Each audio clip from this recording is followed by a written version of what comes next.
আমাদের এই শরীরটা হলো একটা দেশ, এই দেশের রাজধানী হলো কলব।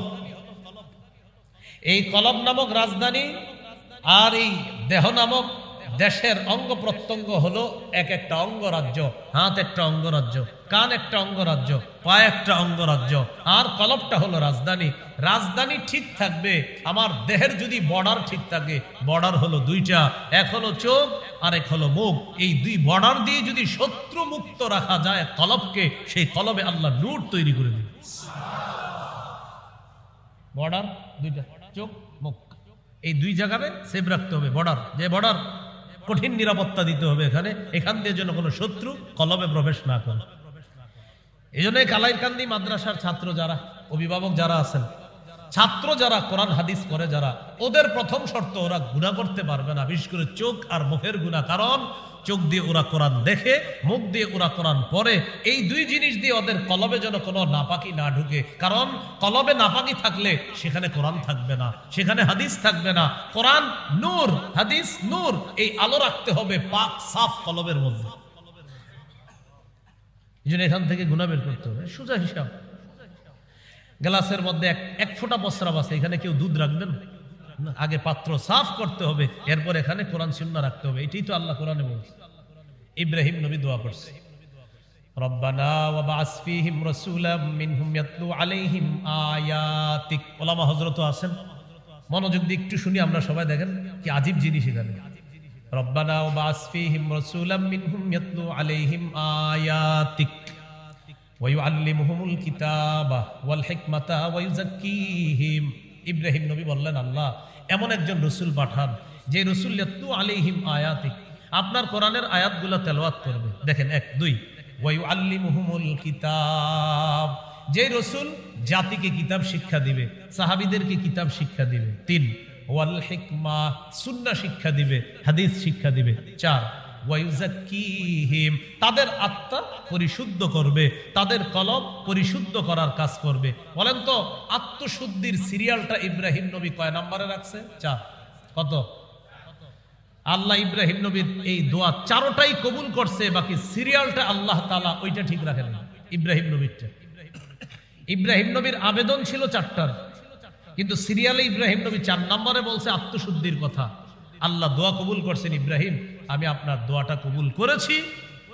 ইব্রাহিম নবী দুনিয়া থেকে বিদায় হওয়ার পর আল্লাহ তাআলা প্রায় 3000 বছরের কাছাকাছি সময়ের পর ইব্রাহিম নবীর ওই 4 যে দোয়াটা করেছিলেন, ওই দোয়া বাস্তবায়ন করার জন্য মুহাম্মদ সাল্লাল্লাহু আলাইহি সাল্লামকে দুনিয়াতে আল্লাহ পাঠাইছেন।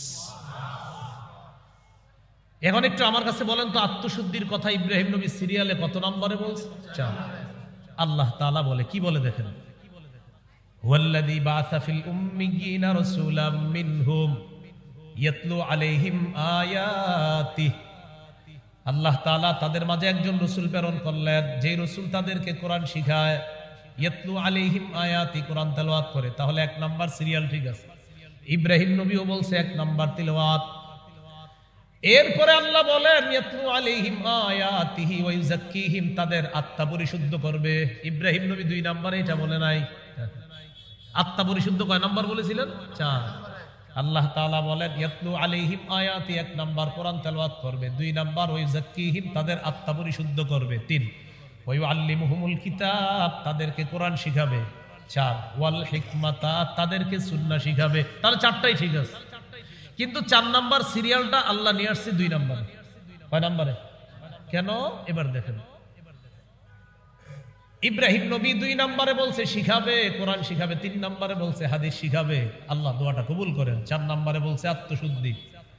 আল্লাহ তাআলা বললেন 2 নাম্বারে আত্মশুদ্ধি, 3 নাম্বারে কোরআন শিখাবে, 4 নাম্বার হাদিস শিখাবে। আর মানে সাহাবীদের কলবটা নবী আগে পবিত্র করবে, ওই কলবের মধ্যে এরপর 3 নাম্বারে কোরআন ঢুকাবে, 4 নাম্বার হাদিস রাখবে।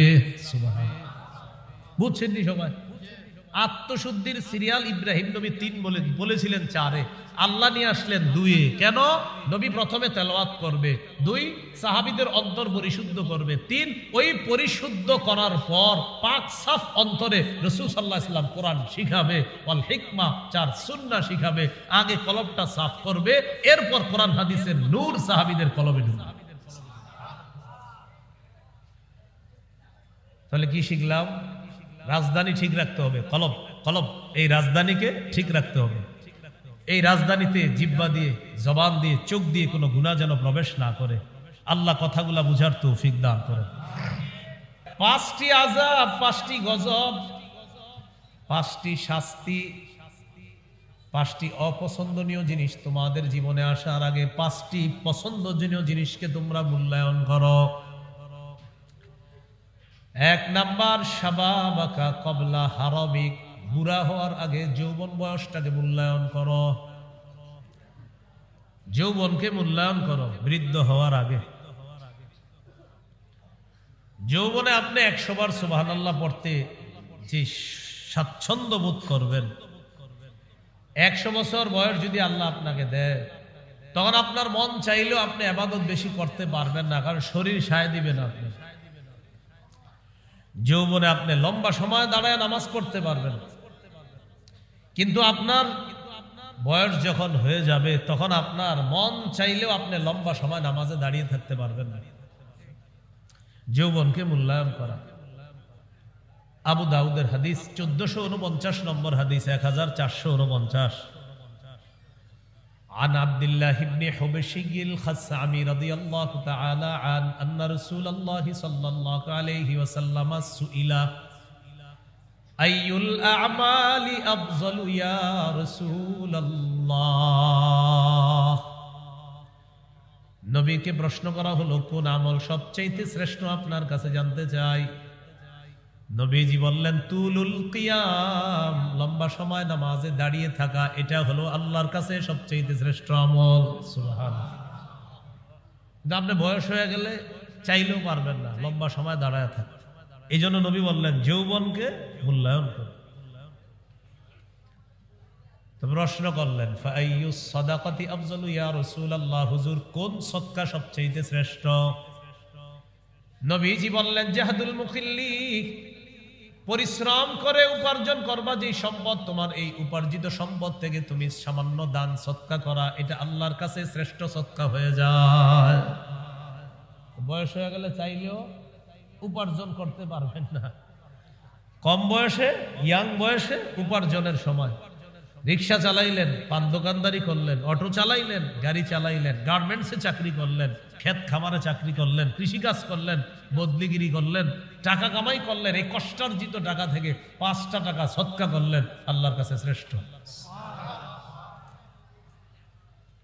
প্রশ্ন করছে আবার, ফাআইয়ুল হিজরাতি আফজালু ইয়া রাসূলুল্লাহ, ইয়া রাসূলুল্লাহ, আল্লাহর কাছে সবচেয়ে কোন হিজরতটা শ্রেষ্ঠ?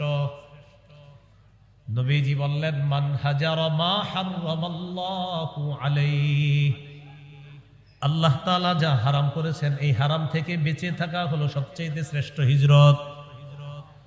আপনি যখন বৃদ্ধ হয়ে যাবেন তখন আপনি হারাম কাজ এমনি করবেন না, আর বৃদ্ধ হওয়ার পর আপনি ঘরে শুয়ে থাকবেন। কিন্তু যখন আপনার সামনে হারাম ঘুরতে থাকবে তখন আপনি হারাম কাজ করলেন না, নিচের দিকে তাকায় রইলেন। আল্লাহ নবী বলেন এটাই শ্রেষ্ঠ হিজরত। সুবহানাল্লাহ।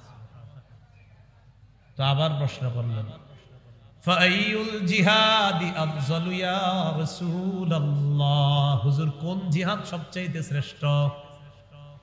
নবীজি বললেন, মান জাহাদাল মুশরিকিনা বিমালিহি ওয়া নাফসিহি, জানমাল নিয়ে মুশরিকদের বিরুদ্ধে লড়াই করা সবচেয়ে শ্রেষ্ঠ জিহাদ।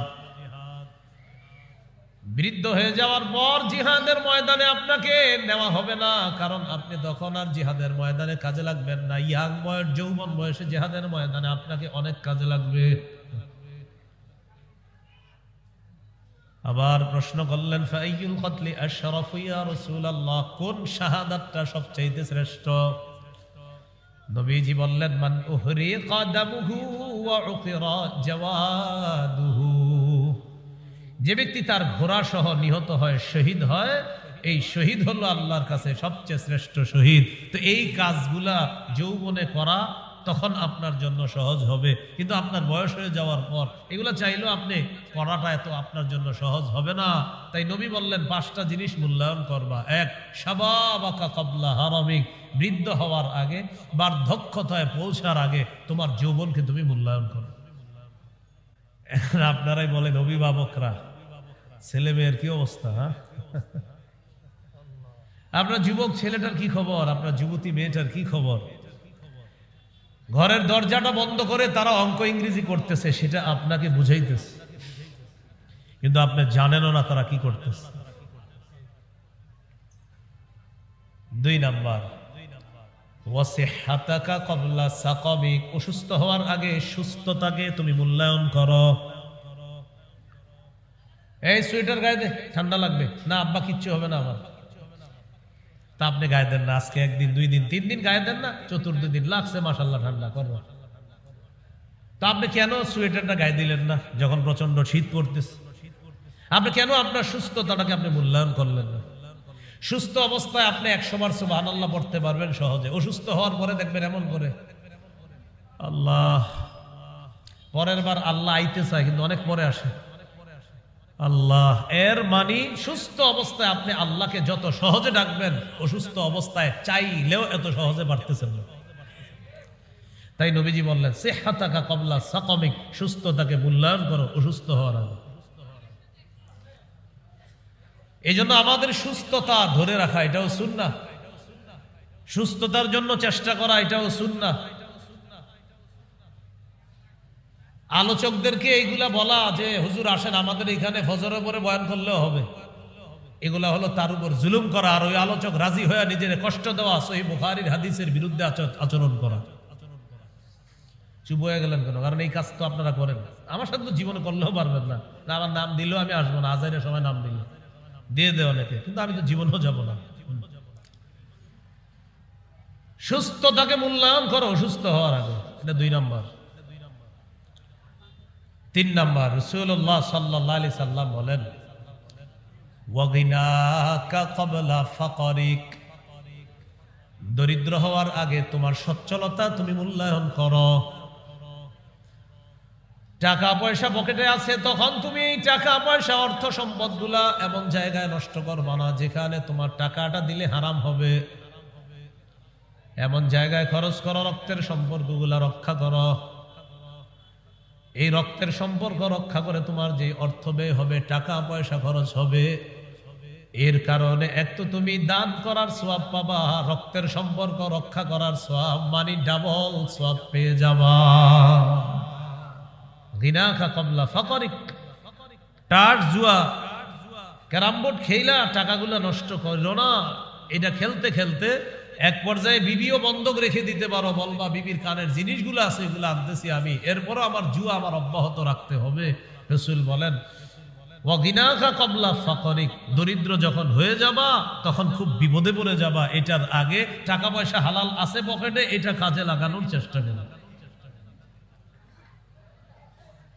4 নাম্বার, ওয়াফারাগাকা ক্বাবলা শুগলিক, ব্যস্ত হওয়ার আগে অবসর সময়টা তুমি কাজে লাগাও। জুমার দিন আপনার কোনো চাকরি বাকরি নাই, জুমার দিন আপনি ছুটিতে আছেন, সকালবেলা হাঁটাহাঁটি করলেন, বাজার আনলেন, স্ত্রীকে আপনি রান্নার কাজে সহযোগিতা করলেন, জুমার নামাজের আগে গোসল করলেন, সুন্নাহ অনুযায়ী আগে আগে মসজিদের মধ্যে খতিব সাহেবের সামনে সামনে বসে গেলেন, নামাজের পর বাসায় আসলেন, স্ত্রী সন্তান পরিবার সবার সাথে বসে খাবার খাইলেন, আসরের নামাজ জামাতে বললেন, আসরের পর দাওয়াত ও তাবলীগের কাজ করলেন, এরপর মাগরিব পড়লেন, বাসায় আসলেন, আসার পর দেখেন আপনার সন্তানগুলা বাসায় একজন কায়দা পড়ে আর একজন অঙ্ক ইংরেজি করতেছে, তাদের সাথে বসেন, বৈশা এমনি বলেন মাশাআল্লাহ তুমি আমার চেয়ে ভালো পারো, আসলে কিন্তু পারেন, কিন্তু আপনি কইবেন, ছেলেরে বলবেন মাশাআল্লাহ অনেক সুন্দর হইছে, তুমি আমার চেয়ে সুন্দর পারো। এদেরকে এইভাবে আপনি সময় দেন, এই সুযোগটা আপনি পাবেন না তো আগামী শনিবার থেকে বৃহস্পতিবার পর্যন্ত আবার পাবেন না। ফারাগাকা ক্বাবলা শুগলিক, এই অবসর সময়টা আপনি পরিবারকে একটু সময় দেন, আপনার স্ত্রীর সাথে একটু ভালো কথাবার্তা বলেন, তার সাথে ধর্মীয় বিষয় নিয়ে আলোচনা করেন। এটা না করে বারান্দায় মোবাইল টিপতেছে, বুঝে বুঝে অফিস থেকে আইসা সন্তানদেরকে সময় দেয় না। আপনার ছোট্ট ছেলেটার সাথে ছোট্ট মেয়েটার সাথে আপনি কতদিন যে হয়েছে খেলাধুলা করেন না, এটা আপনিও ভুলে গেছেন, কারণ আপনার হাতে এমন এক খেলনা চলে আসছে যে খেলনার কারণে বাচ্চাটার সাথে যে একটু খেলাধুলা করবেন, ছোট্ট ছেলেটা ছোট্ট মেয়েটা এই সুযোগ আপনার নাই। তখন কি করে, ওই বাচ্চাও ছোট্ট একটা ট্যাব নিয়ে কোনায় বসে, মেয়ে আর একটা নিয়ে বসে ওখানে, ম্যাডাম রান্নাঘরে আছে, ট্যাব দেখা দেখা রান্না করে উনি, আর আপনি আছেন বারান্দায় গিয়া কার সাথে জানি কি করতেছেন আল্লাহ ভালো জানে। প্রত্যেকে যার যার কাজে ব্যস্ত। এটা নিয়ে অফরাগাকা ক্বাবলা শুগলিক, রাসূল বলেন অবসর সময় পাবা না। এমন একদিন আসবে যেদিন অবসর সময় আর চাইলেও পাবা না। মাথার উপর দিয়ে বরই পাতার পানিটা যখন যাবে, সেরপরে আর সময় পাবা না। এগুলো 4 নাম্বার। কথাগুলো কি সত্য? এতে এগুলা করেন না। সময় দেন, সন্তানকে সময় দেন, পরিবারকে সময় দেন। স্ত্রীর সাথে রাতের বেলা একটু অন্ধকারে হাঁটেন, নিজের ঘরের সামনে একটু হাঁটাহাঁটি করেন। রাসূল হাঁটছে তাই আপনি হাঁটবেন। দুজনে এই জিনিসটা থেকে একটু দূরে থাকেন বেশি করে। আমি তো এমনি বলি, আমার বয়ান দেখতে গিয়ে অনেকে বলে হুজুর আমি বয়ান শুনি আপনার, তো বয়ান শুনে যে আশেপাশে মাঝে মাঝে ঢুকেন, সেটার কি হবে? যে ব্যক্তি এমন হয় যে আপনি বয়ান শুনতে গিয়ে আপনার গুনাহ হয়, মানে প্রথমে আপনি বয়ান শুনছেন 1 ঘন্টা, কিন্তু এরপরে আপনি 4-5 ঘন্টা অন্য কিছু দেখছেন, তো আপনি বয়ান ওখানে দেখেন না, আপনি অডিও বয়ান শোনেন। কারণ যেখানে আপনি বয়ান ভিডিওতে দেখতে গিয়ে আপনার একটু পরে আবার ইবলিস বলে মাশাআল্লাহ সওয়াব তো অনেক কামাইছো, এবার এদিক সেদিক একটু যাও, তো আপনি এটা করেন না ভাই। আল্লাহর রাস্তে আপনি অডিও ওয়াজ শোনেন, কারণ এটা তো আপনাকে গুনাহের দিকেও নিচ্ছে। প্রথমে ইবলিস আপনারে মাশাআল্লাহ সুন্দর আপনি ওয়াজ দেখেন, একটু পরে এসে বুঝায় দেশের খোঁজ খবর একটু দেখো কি আছে আশেপাশে। তো এই আশেপাশে আপনি দেশের খোঁজ নিতে গিয়ে যে কত জায়গার খোঁজ নেওয়া শুরু করে দিয়েছেন। ফারাগাকা ক্বাবলা শুগলিক, রাসূল বলেন ব্যস্ত হওয়ার আগে অবসর সময়গুলা কাজে লাগাও। জান্নাতে জান্নাতীদের কোনো আফসোস থাকবে না, একটা আফসোস থাকবে। কি জানেন? জান্নাতীরা বলবে ইস, দুনিয়াতে ওই সময়টা যদি আরেকবার বেশি সুবহানাল্লাহ বলতে পারতাম, আরেকবার বেশি আল্লাহরে স্মরণ করতে পারতাম, তো আজকে জান্নাতে আমার অবস্থানটা এখানে না হয়ে আরো উঁচুতে হতো। এই আফসোসটা সব জান্নাতী। 5 নাম্বার, ওয়া হায়াতাকা ক্বাবলা মাউতিক, মরণের আগে তোমার জীবনটাকে তুমি মূল্যায়ন করো। মরার আগে জীবনটাকে তুমি মূল্যায়ন করো। তাহলে ভাই কয়টা মূল্যবান জিনিস? 5টা। আমি আবার একসাথে বলি, আপনারা খালি মন দিয়ে শোনেন, মানে সুন্দরভাবে বোঝার জন্য আমি সিরিয়ালে বলি। জীবন, যৌবন, সময়, একসাথে মনে রাখবেন। জীবন, যৌবন, সময়। স্বাস্থ্য, সচ্ছলতা। জীবন, যৌবন, সময়, স্বাস্থ্য, সচ্ছলতা। এই 5টা মূল্যবান জিনিসকে আমরা অবমূল্যায়ন করব না। করাটা আমাদের অধঃপতনের কারণ। এইগুলো অধঃপতনের 3 নম্বর কারণ, অধঃপতনের 4 নম্বর কারণ। আমার সাথে একটু বলেন, বললে মনে থাকবে। বলেন, অঙ্গ প্রত্যঙ্গ অপব্যবহার করা। আমাদের শরীরে যে অঙ্গ প্রত্যঙ্গ, এগুলারে সঠিক জায়গায় ব্যবহার না করে অন্য জায়গায় করা। আর যদি একটু সুন্দর বাংলায় মুখস্থ রাখতে চান, তা ওইটাও বলি আমি, তার যারা পারেন রাখেন। বলেন, 5 ইন্দ্রিয়ের অপব্যবহার করা। তো এটা হলো মোটামুটি যারা বাংলা সুন্দর পারেন, আর বাস গ্রাম্য ভাষায় মনে রাখলে হবে যে আমগো গায়ে গোতরের শরীরের অঙ্গ প্রত্যঙ্গ গুলা আছে, এগুলার অপব্যবহার না করা। অপব্যবহার করাটা আমাদের অধঃপতনের 4 নম্বর কারণ। সূরা বনী ইসরাঈলের 36 নম্বর আয়াতে আল্লাহ বলেন, ইন্নাস সামআ ওয়াল বাসারা ওয়াল ফুআদা। আল্লাহ তাআলা বলেন কান, চোখ, ওয়াল ফুআদা অন্তর, কুল্লু উলাইকা কানা আনহু মাসউলা, সবগুলার ব্যাপারে জিজ্ঞাসা করা হবে। কানের ব্যাপারে জিজ্ঞাসা করা হবে, চোখের ব্যাপারে জিজ্ঞাসা করা হবে, অন্তরের ব্যাপারে জিজ্ঞাসা করা হবে। সূরা ইয়াসিনের 65 নম্বর আয়াতে আল্লাহ তাআলা বলেন, কিয়ামতের ময়দানে আমি বলবো, আল ইয়াউমা নাখতিমু আলা আফওয়াহিহিম ওয়া তুকাল্লিমুনা আইদিহিম ওয়া তাশহাদু আরজুলুহুম বিমা কানু ইয়াকসিবুন। আল্লাহ তাআলা বলেন, আজ আমি তাদের মুখের মধ্যে মোহর মেরে দিব। ওয়া তুকাল্লিমুনা আইদিহিম, তাদের হাত আমি আল্লাহর সাথে কথা বলবে। মুসলমান বারবার প্রতিদিন হাতের দিকে তাকাবেন আর চিন্তা করবেন আমি সুদের টাকা হাত দিচ্ছি, আমার হাত আল্লাহর সাথে কথা বলবে। ভাই আপনাদের হাতে পায়ে ধরে বলে একটু ভাববেন যে এই যে সুদের টাকাটা হাতে নিচ্ছেন, এই হাত আপনার, এই হাত আল্লাহর সাথে কথা বলবে। আল্লাহ ও আমারে দিয়ে সুদের টাকা নিছে, আল্লাহরে বলে দিবে, বলে দিবে আল্লাহ। ওয়া তাশহাদু আরজুলুহুম বিমা কানু ইয়াকসিবুন, পা সাক্ষী দিবে সে যা যা করেছে সব অপকর্মের সাক্ষী পা দিয়ে দিবে আল্লাহ। আমি এই দুইটা পা ছিল ওর চলার জন্য যন্ত্র, আমারে ব্যবহার করে করে ও এই অপকর্মগুলার মধ্যে গিয়েছে, আল্লাহ আমি পা সাক্ষী দিচ্ছি। এখন সত্যি করে বলেন, আমি আমারও বলছি, আমাদের অঙ্গ প্রত্যঙ্গ গুলা কি খারাপ কাজে ব্যবহার হচ্ছে না? আমাদের অধঃপতনের 4 নাম্বার কারণ এটা। একটু আমার সাথে বলেন চামড়া। এই চামড়া আল্লাহর সাথে কথা বলবে, চামড়া। সূরা ফুসসিলাত 20-21 নম্বর আয়াত আল্লাহ তাআলা বলেন, 24 নম্বর পারা 17 নম্বর পৃষ্ঠার একদম শেষের আয়াত আর 18 নম্বর পৃষ্ঠার শুরুর আয়াত। আল্লাহ তাআলা বলেন, হাত্তা ইযা মা জাউহা শাহিদা আলাইহিম সামউহুম ওয়া আবসারুহুম ওয়া জুলুদুহুম বিমা কানু ইয়ামালুন। আল্লাহ তাআলা বলেন, তারা যখন আগুনের সামনে যাবে, শাহিদা আলাইহিম সামউহুম, তাদের কান তাদের বিরুদ্ধে সাক্ষী দিবে, ওয়া আবসারুহুম, তাদের চোখ তাদের বিরুদ্ধে সাক্ষী দিবে, ওয়া জুলুদুহুম, তাদের চামড়া, জুলুদুহুম, তাদের চামড়া তাদের বিরুদ্ধে সাক্ষী দিবে। কে? চামড়া। আমি অবাক হয়ে গেছি, জানেন, চামড়া সাক্ষী দিবে বিমা কানু ইয়ামালুন, তারা যা যা করছে চামড়া সাক্ষী দিবে। চামড়া সাক্ষী দেওয়ার পর চামড়াওয়ালা মানুষ অবাক হয়ে যাবে আর চামড়াকে জিজ্ঞাসা করবে, ও চামড়া তুইও সাক্ষী দিলি? জিজ্ঞাসা করবে মানে চামড়াকে, ওই চামড়াওয়ালা বলবে, চামড়া তুইও সাক্ষী দিলি? ওয়াকালু লিজুলুদিহিম লিমা শাহিদতুম আলাইনা, মানুষগুলা চামড়াকে বলবে, ও চামড়া তুইও আজকে আমার বিরুদ্ধে সাক্ষী দিয়ে দিলি। এবার চামড়া কি জবাব দিবে দেখবেন। ক্বালু আনতাকানাল্লাহুল্লাযী আনতাকা কুল্লা শাই, চামড়া বলবে যে আল্লাহ সবকিছুকে কথা বলাইতে পারে, সেই আল্লাহ আমি চামড়াকেও আজকে কথা বলিয়েছে। চামড়া কথা বলবে। আমাদের অধঃপতনের কয় নম্বর কারণ চলতেছিল? 4, অঙ্গ প্রত্যঙ্গের অপব্যবহার করা।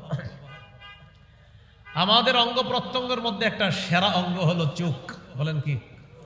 চোখ। আমাদের এই শরীরটা হলো একটা দেশ, এই দেশের রাজধানী হলো কলব। এই কলব নামক রাজধানী আর এই দেহ নামক দেশের অঙ্গ প্রত্যঙ্গ হলো এক একটা অঙ্গরাজ্য। হাত একটা অঙ্গরাজ্য, কান একটা অঙ্গরাজ্য, পা একটা অঙ্গরাজ্য, আর কলবটা হলো রাজধানী। রাজধানী ঠিক থাকবে, আমার দেহের যদি বর্ডার ঠিক থাকে, বর্ডার হলো 2টা, এক হলো চোখ আর এক হলো মুখ। এই 2 বর্ডার দিয়ে যদি শত্রু মুক্ত রাখা যায় কলবকে, সেই কলবে আল্লাহ নূর তৈরি করে দিবে। বর্ডার 2টা, চোখ মুখ, এই 2 জায়গায় সেভ রাখতে হবে। বর্ডার, যে বর্ডার কঠিন নিরাপত্তা দিতে হবে এখানে, এখান দিয়ে যেন কোনো শত্রু কলবে প্রবেশ না করে। এই জন্য কালাইরকান্দি মাদ্রাসার ছাত্র যারা, অভিভাবক যারা আছেন, ছাত্র যারা কোরআন হাদিস পড়ে যারা, ওদের প্রথম শর্ত ওরা গুনাহ করতে পারবে না, বিশেষ করে চোখ আর মুখের গুনাহ। কারণ চোখ দিয়ে ওরা কোরআন দেখে, মুখ দিয়ে ওরা কোরআন পড়ে। এই 2 জিনিস দিয়ে ওদের কলবে যেন কোনো নাপাকি না ঢুকে। কারণ কলবে নাপাকি থাকলে সেখানে কোরআন থাকবে না, সেখানে হাদিস থাকবে না। কোরআন নূর, হাদিস নূর, এই আলো রাখতে হবে পাক সাফ কলবের মধ্যে। এই জন্য এখান থেকে গুনাহ বের করতে হবে। সোজা হিসাব, গ্লাসের মধ্যে এক ফোঁটা প্রস্রাব আছে, এখানে কেউ দুধ রাখবেন না। আগে পাত্র সাফ করতে হবে, এরপর এখানে কোরআন সুন্নাহ রাখতে হবে। এটাই তো আল্লাহ কোরআনে বলছে। ইব্রাহিম নবী দোয়া করছে, রব্বানা ওয়া বা'আস ফীহিম রাসূলাম মিনহুম ইয়াতলু আলাইহিম আয়াতিক। ওলামা হযরত আছেন, মনোযোগ দিয়ে একটু শুনি আমরা সবাই, দেখেন কি আজীব জিনিস এখানে। রব্বানা ওয়াবাস ফীহিম রাসূলাম মিনহুম ইয়াতলু আলাইহিম আয়াতিক ওয়া ইউআল্লিমুহুমুল কিতাবা ওয়াল হিকমাতা ওয়া ইউযাক্কিহিম। ইব্রাহিম নবী বললেন, আল্লাহ এমন একজন রাসূল পাঠান যে রাসূল ইয়াতলু আলাইহিম আয়াতিক, আপনার কোরআনের আয়াতগুলো তেলাওয়াত করবে। দেখেন 1 2 ওয়া ইউআল্লিমুহুমুল কিতাব, যে রাসূল জাতিকে কিতাব শিক্ষা দিবে, সাহাবীদেরকে কিতাব শিক্ষা দিবে। 3 ওয়াল হিকমা, সুন্নাহ শিক্ষা দিবে, হাদিস শিক্ষা দিবে। 4 ওয়া ইউযাক্কিহিম, তাদের আত্মা পরিশুদ্ধ করবে, তাদের কলব পরিশুদ্ধ করার কাজ করবে। বলেন তো আত্মশুদ্ধির সিরিয়ালটা ইব্রাহিম নবী কয় নম্বরে রাখছে? 4। কত? আল্লাহ ইব্রাহিম নবীর এই দোয়া চারোটাই কবুল করছে, বাকি সিরিয়ালটা আল্লাহ তাআলা ওইটা ঠিক রাখেন না।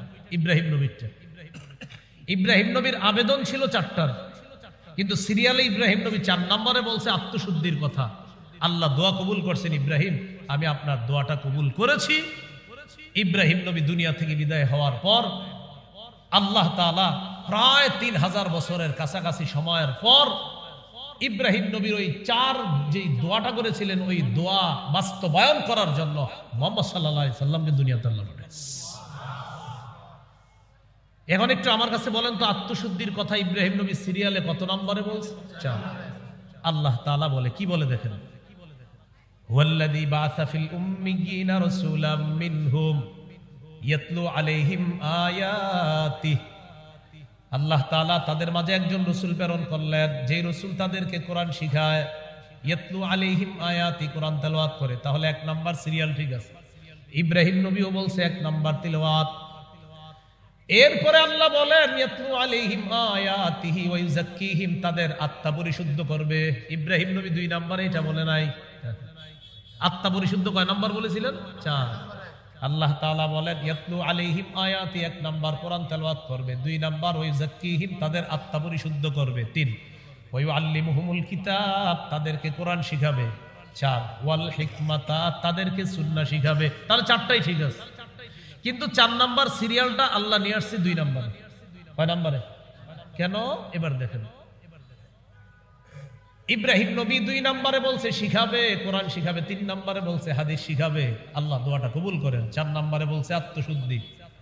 আল্লাহ তাআলা বললেন 2 নম্বরে আত্মশুদ্ধি, 3 নম্বরে কোরআন শিখাবে, 4 নম্বর হাদিস শিখাবে। আর মানে সাহাবীদের কলবটা নবী আগে পবিত্র করবে, ওই কলবের মধ্যে এরপর 3 নম্বরে কোরআন ঢুকাবে, 4 নম্বর হাদিস রাখবে। সুবহানাল্লাহ, বুঝছেন নি সবাই? আত্মশুদ্ধির সিরিয়াল ইব্রাহিম নবী 3 বলেছিলেন 4-এ, আল্লাহ নিয়ে আসলেন 2-এ। কেন? নবী প্রথমে তেলাওয়াত করবে, 2 সাহাবীদের অন্তর পরিশুদ্ধ করবে, 3 ওই পরিশুদ্ধ করার পর পাক সাফ অন্তরে রাসূল সাল্লাল্লাহু আলাইহি ওয়াসাল্লাম কোরআন শিখাবে, ওয়াল হিকমা 4 সুন্নাহ শিখাবে। আগে কলবটা সাফ করবে, এরপর কোরআন হাদিসের নূর সাহাবীদের কলবে ঢুকাবে। তাহলে কি শিখলাম? রাজধানী ঠিক রাখতে হবে, কলব। কলব, এই রাজধানীকে ঠিক রাখতে হবে। এই রাজধানীতে জিহ্বা দিয়ে, জবান দিয়ে, চোখ দিয়ে কোনো গুনাহ যেন প্রবেশ না করে। আল্লাহ কথাগুলা বুঝার তৌফিক দান করেন। তো এর মধ্যে একটা ছিল নজর হেফাজত। বলেন কি হেফাজত? নজর হেফাজত। নজর হেফাজত কিভাবে করা যায়? নজর হেফাজতের 1 নাম্বার উপায় হলো নজর নিচে রাখা। কোথায় রাখা? নজর নিচে রাখা, এটা প্রথম উপায়। সূরা নূরের 30 নম্বর আয়াতে আল্লাহ বলেন, কুল্লিল মুমিনিনা ইয়াগুদ্দু মিন আবসারিহিম ওয়া ইয়াহফাজু ফুরুজাহুম। নবী আপনি মুমিনদেরকে বলেন তারা যেন তাদের নজর নিচে রাখে। ওয়া ইয়াহফাজু ফুরুজাহুম, তারা যেন তাদের লজ্জাস্থান হেফাজত করে। তাহলে নজর হেফাজতের অন্যতম একটা পন্থা হলো নজর নিচে রাখা। তাহলে কুদৃষ্টি থেকে বাঁচা যাবে। নজর নিচে রাখলে কুদৃষ্টি থেকে বাঁচা যাবে। আর কুদৃষ্টি থেকে বাঁচলে আপনার কলব সাফ থাকবে, কারণ নজর নামক বর্ডার যখন নিরাপদ থাকবে, কলব নামক রাজধানী তখন সেফ থাকবে। তো বলছিলাম নজর নিচে রাখতে বলছে আল্লাহ তাআলা, আর লজ্জাস্থান হেফাজত। নজর নামক কুদৃষ্টির গুনাহ থেকে যদি বাঁচেন, লজ্জাস্থান নামক ওই অঙ্গের গুনাহ থেকে বাঁচা সহজ হবে। কারণ নজর দিয়ে প্রথমে দেখে, এরপর অন্তরে কল্পনা করে, তারপর লজ্জাস্থান নামক অঙ্গ দিয়ে সেই গুনাহ বাস্তবায়নের চেষ্টা চালায়। এই জন্য আল্লাহ প্রথমে বলছে নজর তারা নিচে রাখবে। তারপর লজ্জাস্থান হেফাজত করবে। আল্লাহ প্রথমে নজরের কথা কেন বললেন? নজর হেফাজত করলে লজ্জাস্থানের গুনাহ থেকে হেফাজত হওয়াটা তার জন্য সহজ হয়ে যাবে। তাহলে বলেন তো, কুদৃষ্টি থেকে বাঁচার 1 নাম্বার উপায় কি? নজর কোথায় রাখা? নিচে। 2 নাম্বার উপায়, এটা দেখবেন অনেক জোরে বলবে যুবকরা এখন, বিয়ে করা। কি করা? 2 নাম্বার উপায় কি করা? বিয়ে করছেন সবাই? ওকে একজনে কয় করায় না। তাদের মা বাবারে আল্লাহ বুঝদান করেন। আমিনের মিটার দেখছিলেন।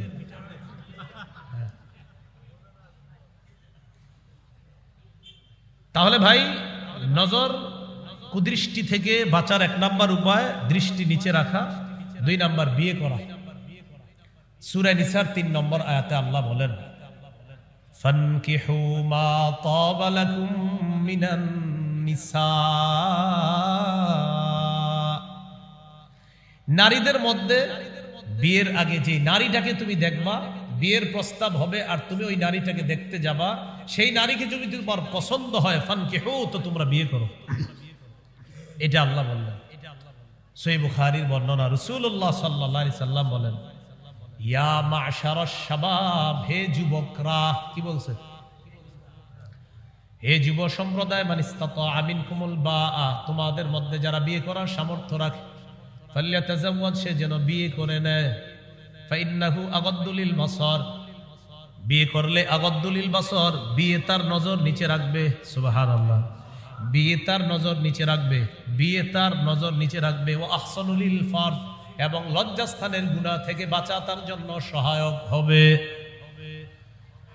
বিয়ে নজর নিচে রাখবে কেন? যখন আপনার স্ত্রীর সাথে আপনার মহব্বত হবে, তখন আপনার মধ্যে এই নেতনা তৈরি হবে, আমার ঘরে আমার বিবি আছে, আমি অন্য নারীর দিকে তাকানো এটা আমার জন্য হারাম, আমি কেন আরেক নারীর দিকে তাকাবো? আমার ঘরে তো আমার বিবি আছে। এই জন্য বিয়ে আপনাকে নজরের গুনাহ থেকে বাঁচাবে। এ হলো 2 নাম্বার। তাহলে 1 নাম্বার নজর নিচে রাখা, 2 নাম্বার বিয়ে করা। যাদের মোটামুটি সামর্থ্য আছে, বিয়ে করে ফেলেন, আল্লাহ তাআলা বরকত দিবে। আল্লাহ তাআলা বরকত দিবে। তিরমিজির বর্ণনা, 1655 নম্বর হাদিস। দেখেন এই হাদিসে রাসূল সাল্লাল্লাহু আলাইহি সাল্লাম বলেন, সালাসুন হাক্কুন আলাল্লাহি আউনুহুম, 3 ব্যক্তিকে সাহায্য করা আল্লাহ নিজের উপর ওয়াজিব করে নেয়। কয়জনকে সাহায্য করা?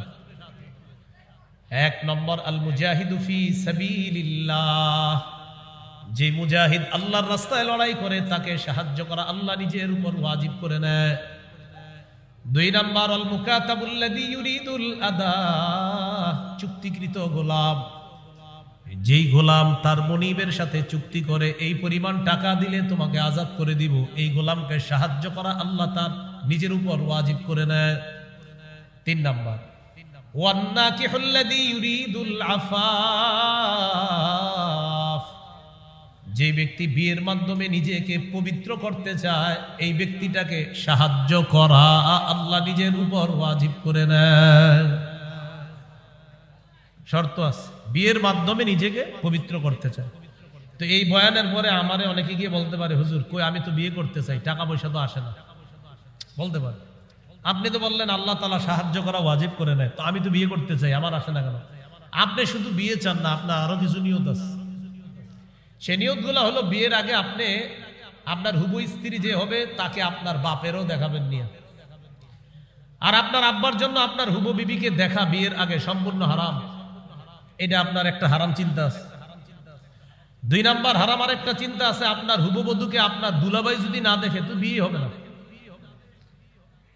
কন্যা পক্ষরে বরপক্ষ জানায় দেয়, আমাদের সর্বশেষ সিদ্ধান্ত আমরা জানাবো, ছেলের দুলাভাই আমেরিকা থাকে, দুলাভাই যদি বলে হ্যাঁ তাহলে হ্যাঁ হবে, দুলাভাই যদি বলে না তাহলে না হবে, কারণ বিয়েটা দুলাভাই করবে, তো এই জন্য আমরা অপেক্ষায় আছি। নির্লজ্জ, নির্লজ্জ বেহায়া কোথাকার। ছি ছি। সে তার দুলাভাইকে ছবি পাঠায়, ছবি পাঠানোর পর কন্যা পক্ষকে জানায় যে আমাদের হা না হবে দুলাভাই ছবি দেখার পর। কি বিয়ে আপনার দুলাভাই করবে না আপনি করবেন? বেহায়ার মতো কিভাবে ছবি পাঠাইলেন আপনার দুলাভাই? রাসূলুল্লাহ সাল্লাল্লাহু, আমার একটা ওয়াজ আছে, লজ্জা। হ্যাঁ ওয়াজ আছে লজ্জা, লম্বা হাটাজারি আলামিনে বয়ানটা দিছিলাম লজ্জা। লজ্জার ওয়াজটা সবাই দেখে নেবেন, ওদের কাছে আছে, লিখবেন লজ্জা আরিফ বিন হাবিব, এই লজ্জার বয়ানটা মুখস্থ করে লিখবেন। এরপরে যদি লজ্জা না থাকে বয়ান শোনার পর, তার কি করব? তাহলে প্রিয় ভাইয়ারা, আপনার বিয়ের আগে আপনার হুবো স্ত্রী যিনি, তিনি যদি বালেগা হন, তাকে দেখা আপনার বাবার জন্য সম্পূর্ণ হারাম। আপনি বিয়ের আগ পর্যন্ত আপনার হুবো বিবিকে আপনার বাবা তথা ওই মেয়েটার হুবো শ্বশুর তাকে দেখা হারাম। সবার আওয়াজ বন্ধ হয়ে গেছে, কারণ এই গুনাহে প্রায় মানুষ জড়িয়ে আছে। হারাম, এটা করেন না। আল্লাহ আমাদেরকে হেফাজত করেন। তাহলে আমাদের অধপতনের 4 নম্বর কারণ হলো অঙ্গ প্রত্যঙ্গের অপব্যবহার করা। এর মধ্যে একটা হলো নজর। নজর হেফাজতের 1 নম্বর উপায় কুদৃষ্টি থেকে বাঁচার, নজর নিচে রাখা। 2 নম্বর বিয়ে করা। 3 নম্বর উপায় বলেন আল্লাহর জিকির করা। কি করা? সূরা আরাফ 201 নম্বর আয়াত, আল্লাহ তাআলা বলেন ইন্নাল্লাযীনা তাকাউ ইযা মাসসাহুম তাইফুম মিনাশ শাইতান তাযাক্কারু ফাইযা হুম মুবসিরুন। যারা আল্লাহকে ভয় করে তাদের কাছে শয়তানের কোনো কুমন্ত্রণা যদি আসে, সাথে সাথে আল্লাহকে তারা স্মরণ করে, আল্লাহর জিকির করে, আর তখন তাদের চেতনা বলেন কি, তখন তাদের চেতনা ফিরে আসে। ছি ছি আমি কি করতেছি, এই চেতনা ফিরে আসে। যখন নজরের গুনাহ হয়ে যাবে, সাথে সাথে আল্লাহকে স্মরণ করবেন, চেতনা ফিরে আসবে। ছি ছি আমি কি করতেছি, এই চেতনা ফিরে আসবে। এই হলো আল্লাহর জিকির করা। এজন্য বিশেষ করে বাজার দিয়ে যখন চলবেন, কোনো মেলার উপর দিয়ে আপনি মেলায় তো যাবেন না, কিন্তু ঘটনা চক্রে যদি মেলার পাশ দিয়ে যান, তখন জিকির করবেন বেশি বেশি, কারণ আশেপাশে প্রচুর মানুষ আপনার গুনাহের কারণ হয়ে যেতে পারে। দুঃখের বিষয়, কষ্টের বিষয়, মাহফিলের দোকানগুলোতেও এই জাতীয় গুনাহের মাহাল তৈরি হচ্ছে বিভিন্ন জায়গায়। এটা বড় কষ্টের বিষয়। তো যাই হোক, কি করার, যেহেতু কষ্টের বিষয়, নজরটা নিজেরাই খেল আর জিকির করেন। 4 নম্বর কুদৃষ্টি থেকে বাঁচার 4র্থ উপায় হলো, বলেন আমার সাথে, আমাকে আল্লাহ এই যে দেখে ফেলছে, এটা মনে আনবেন। এই যে আল্লাহ দেখে ফেলছে, না এই দেখতেছে ছি আমি কি করতেছি, এটা মাথায় আনবেন। 4 নম্বর সূরা আলাকের 14 নম্বর আয়াতে আল্লাহ বলেন আলাম ইয়ালাম বিআন্নাল্লাহা ইয়ারা। মনে করেন আমার দিকে তাকান, উনি আমার দিকে তাকায় আছে, তো আমি একটা নজরের গুনাহ, আল্লাহ হেফাজত করেন, হয়ে যাচ্ছে, তো আমার সামনে এসে আয়াতটা পড়ছে, সূরা আলাকের 14 নম্বর আয়াত, আলাম ইয়ালাম বিআন্নাল্লাহা ইয়ারা। সে কি জানে না তাকে আল্লাহ দেখতেছে? ইন্না লিল্লাহি, আল্লাহ দেখতেছে। এই যে আপনার সূরা আলাকের 14 নম্বর আয়াতটা, আল্লাহ তাআলা বলেন আলাম ইয়ালাম, সে কি জানে না বিআন্নাল্লাহা ইয়ারা, যে আল্লাহ তাকে দেখতেছে, সেটা কি করতেছে? অনেকে সরাসরি না তাকায়া চোখের কোণা দিয়ে তাকায়। আল্লাহ তাআলা বলেন ইয়ালামু খাইনাতাল আইন, তুমি যে চোখ দিয়ে চুরি করে তাকাইছো, আমি আল্লাহ এটাও জানি। ইয়ালাম, তিনি জানেন, খাইনাতাল আইন, চোখের চোরাইকৃত গুনাহ, এটা আল্লাহ জানে। চোখ দিয়ে যে চুরি করে গুনাহটা করছো, এটাও আল্লাহ জানে। তাহলে প্রিয় ভাইয়েরা, কুদৃষ্টি থেকে বাঁচার 4 নম্বর উপায়, আল্লাহ আমাকে দেখতেছে, এই কথাটা স্মরণে আনা। 5 নম্বর উপায়, বলেন মুজাহাদা করা। বলেন মুজাহাদা করতে করতে মুশাহাদা অর্জন হয়, তথা আল্লাহর, বলেন আল্লাহর দিদার লাভ হয়। সুবহানাল্লাহ। বলেন মুজাহাদা করতে করতে মুশাহাদা অর্জন হয়। মুশাহাদা অর্জন হলে অবশ্যই জান্নাতে তার সাথে আল্লাহর সাক্ষাৎ হবেই হবে। সুবহানাল্লাহ। তাহলে মুজাহাদা করতে করতে মুশাহাদা। সূরা আনকাবুতের 69 নম্বর আয়াতে আল্লাহ তাআলা বলেন ওয়াল্লাযীনা জাহাদু ফীনা লানাহদিয়ান্নাহুম সুবুলানা। যারা মুজাহাদা করে, প্রাণান্তকর চেষ্টা করে, গুনাহ থেকে বাঁচার জন্য মুজাহাদা করে, দৃষ্টি বারবার গুনাহের দিকে যেতে চায়, শয়তান বারবার দৃষ্টিটা গুনাহের দিকে নিতে চায়। সে মুজাহাদা করে, না না না না, আমি দিব না, আমি এই চোখ দিয়ে আমার রব আল্লাহকে দেখবো, আমি গুনাহ দেখবো না, গুনাহ দেখবো না আল্লাহকে দেখবো, গুনাহ দেখবো না আল্লাহ দেখবো। আল্লাহ তাআলা বলেন, লানাহদিয়ান্নাহুম সুবুলানা, আমি আল্লাহ অবশ্যই অবশ্যই আমার পথ, যেই পথের সন্ধান আমি তাকে দিয়ে দিব। না বলেন পথ সমূহের সন্ধান আমি তাদেরকে দিয়ে দিব। হ্যাঁ, তাহলে মুজাহাদা করা কি? আপনি এই দেখেন, তাকায় আছেন নিচের দিকে, এখন ইবলিস আপনার বলবে, আরে একটু দেখ, না না আমি দেখবো না, না আমি দেখবো না, আমি গুনাহ দেখবো না, না আরে কেন দেখবো না, আমি আল্লাহরে দেখবো, দেখবো না আমি আল্লাহ দেখবো, আমি গুনাহ দেখবো না, আমি জান্নাতে আল্লাহ দেখতে হবে, আমি এটা নিয়ে গুনাহ করবো না। এটা মুজাহাদা করতে করতে মুশাহাদা হবে, জান্নাতে আল্লাহর সাথে দেখা হবে। এই হলো 5 নাম্বার উপায়। কুদৃষ্টি থেকে বাঁচার 6 নাম্বার উপায়, বলেন আমানত রক্ষা করা। চোখ, বলেন আল্লাহর আমানত। এই চোখ দিয়ে হারাম দেখা আমানতের খেয়ানত করা। বুঝে আসছে না? তাহলে চিনো, চোখ আমানত, এটা দিয়ে আমি অন্য হারাম দেখবো, এটা আমানতের খেয়ানত। আল্লাহ তাআলা বলেন সূরা নিসার 58 নম্বর আয়াত, ইন্নাল্লাহা ইয়া'মুরুকুম আন তু'আদ্দুল আমানাতি ইলা আহলিহা। আল্লাহ তাআলা বলেন, নিশ্চয়ই আল্লাহ তাআলা তোমাদেরকে হুকুম করেছেন তোমরা যেন আমানত যথাযথ জায়গায় আদায় করে দাও, আমানত যেন তোমরা রক্ষা করো, আল্লাহ তাআলা তোমাদেরকে হুকুম করেছেন।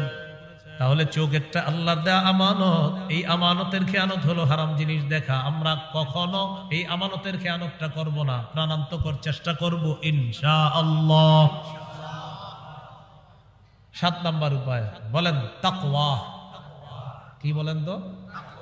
সূরা হাদীদের 16 নম্বর আয়াত। এই আয়াতটা কেমন যেন আমারে আপনারে বারবার হিট করে। এই আয়াত এই কেমন যেন, দেখেন আয়াতের অনুবাদ শুনলেই বুঝবেন। আল্লাহ বলে, আলাম ইয়ানি লিল্লাযীনা আমানু আন তাখশা কুলুবুহুম লিযিকরিল্লাহ।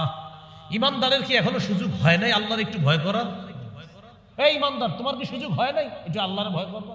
আল্লাহ বলতেছে, ওই ঈমানদার, তোমার কি একটু সুযোগ হইতেছে না আমি আল্লাহর একটু ভয় করবা? আমাকে আপনাকে প্রতিনিয়ত কেমন যেন আয়াত বলতেছে, আলাম ইয়ানি, ঈমানদার বান্দা, তোর কি একটু সুযোগ হয় নাই আমারে ভয় করবি? আলাম ইয়ানি, এখনো কি সুযোগ হয় নাই? এখনো কি সময় হয় নাই? লিল্লাযীনা আমানু, ঈমানদারদের, আন তাখশা কুলুবুহুম লিযিকরিল্লাহ, ঈমানদারদের অন্তরটা একটু বিগলিত হবে, নরম হবে, আল্লাহর স্মরণের কাছে নত হয়ে যাবে। তার অন্তরটা আল্লাহর স্মরণে একদম নরম হবে, অন্তর শীতল হবে, অন্তরে আল্লাহর ভয় হবে। এই সময়টা কি ঈমানদার তোমার এখনো হয় নাই? ভাই, আপনি হারাম জিনিস যখন দেখেন, আল্লাহ কেমন যেন আপনাকে বলতেছে, এই ঈমানদার, তোর কি সময় হয় নাই আমারে দেখার, আমার কথা বলার, আমার স্মরণ করার?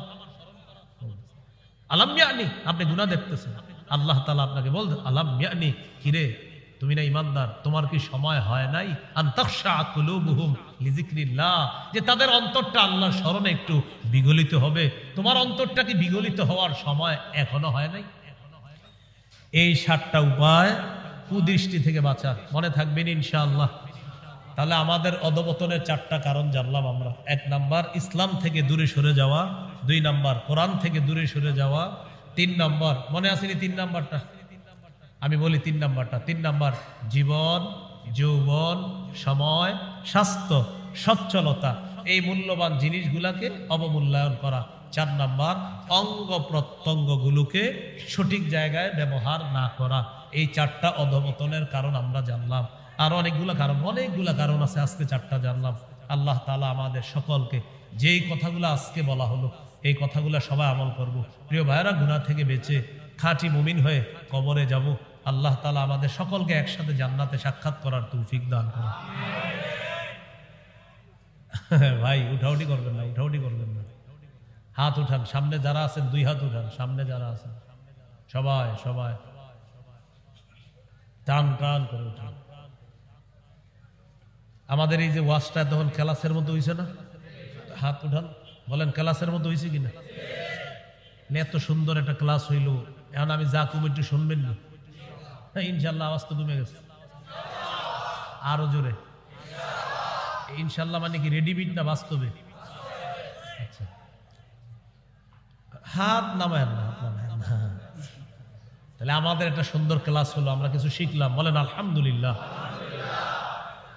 তো মাহফিলটা অনেক সুন্দরভাবে এটার একটা রূপদান হয়েছে এতক্ষণ। আমি কেমন যেন আমরা দুই পক্ষ মিলে একটু মোজাকারা করলাম, আমি আপনি, আমরা একটু পড়াশোনা করলাম, আমিও ছাত্র আপনারা ছাত্র, হাত টান টান, তাহলে ছাত্র ভাইয়েরা মিলে কিছু শিখছে। এখন ইনশাল্লাহ উস্তাদরা আসবে, বয়ান করবে, তারা দোয়া করবে, এরপর আমরা এখান থেকে যাব। ভদ্র ছাত্রের পরিচয় দিব আমরা ইনশাল্লাহ সবাই। হ্যাঁ, আমার তারা থাকার কারণে আমি একটু যেতে হবে, এই জন্য আমারে বললেন আপনি কি অভদ্র ছাত্র? আপনারা হাত তোলেন, হাত তোলেন, ভদ্রতার পরিচয় দিয়ে মাহফিলটা নষ্ট করবেন না। একটা দোয়া করি, হাত উঠান। আল্লাহ, আমার সামনে যারা বসা আছে, আল্লাহ এই মানুষগুলোর সাথে আপনি আমাকে জান্নাতে দেখা করায় দিন। এই শর্তে, আমি উঠার পরে কেউ উঠবে না, আল্লাহ কবুল করুন।